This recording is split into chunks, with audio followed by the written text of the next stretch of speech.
Hi, Hagen. Today we're going to talk about lesson 111. And you'll notice that you didn't have a test to take after 110, and no, you don't have to take that test. And you'll notice that there was an investigation after lesson 110. No, you don't have to do that investigation.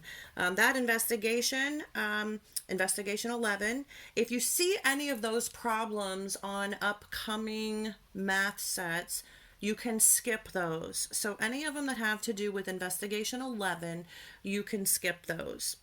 All right, but that does take us to set 111. Okay, and we're going to talk about multiplying decimal numbers by multiples of 10. So by 10, by 100, by 1000, and so forth. Okay, so kind of as a little background, each place in our decimal number system is assigned a particular value. Okay, so we have tenths, we have hundredths, we have the ones digit, the tens digit, the hundreds digit. Okay, the value of each place is 10 times greater each time we move one place to the left. So if you think about that, a number in the ones position, if I said multiply that by 10, now it's in the tens position. If I say multiply that by 10 again, now it's in the hundreds position. So when we multiply a number by 10, the digits all shift one place to the left.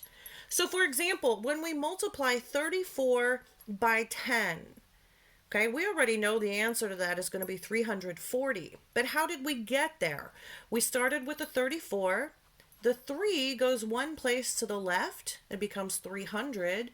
The 4 goes one place to the left and becomes 40. And then I'd have to add my 0 in there as a placeholder. So my answer would be 340. So that was 10 times 34, 340. We know from previous lessons that if I have 34 and I multiply it by 10, I just tack that 0 on the end of the 34 to get 340. Shifting digits to the left can help us quickly multiply decimal numbers by 10, 100, or 1000. So here we show a decimal number multiplied by 10. So I had 0.34, and I said let's multiply that by 10. Well, what happens, since I'm multiplying it by 10 and there's 1 0 in the 10, I'm going to shift one place to the left. So each digit is going to move one place to the left. The 0.3 now becomes a 3. Okay, the 4, which was in the hundredths place, now moves to the tenths place, and I have 3.4. All right, another way to look at this is to say, well, instead of shifting all of the numbers one place to the left, what if we shifted the decimal point one place to the right?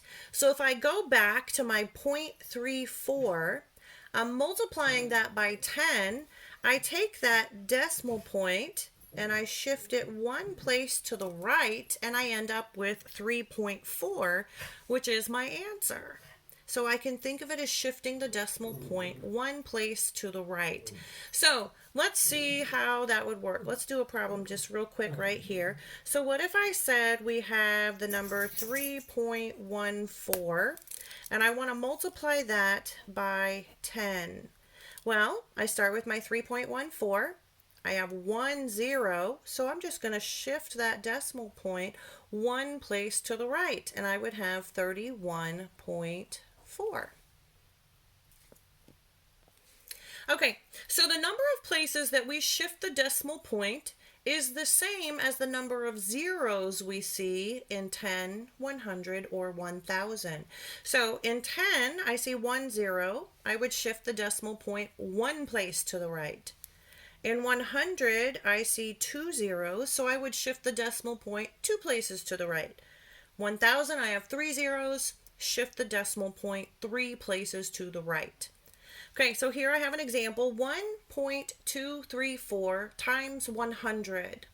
So I'm going to take that decimal point and I'm going to shift it two places because there are 2 zeros.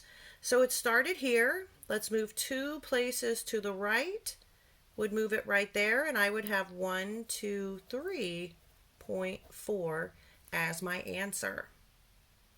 Okay, of course, in my book, you can see that I have a lot of answers associated with the sample problems. So I'm going to pick one that's not on there and do that one. So let's do one where we're multiplying by 1,000. So let's do 3.14 times 1,000. Okay, I can see that I have 3 zeros, so that means I need to shift the decimal point 3 places. So if it started here, we would go 1, 2, 3, and it would go all the way over here. I have an empty place right here, and I know that I need to fill that with a 0. So I would have 3140 as my answer to that problem. All right, have a great time doing lesson 111.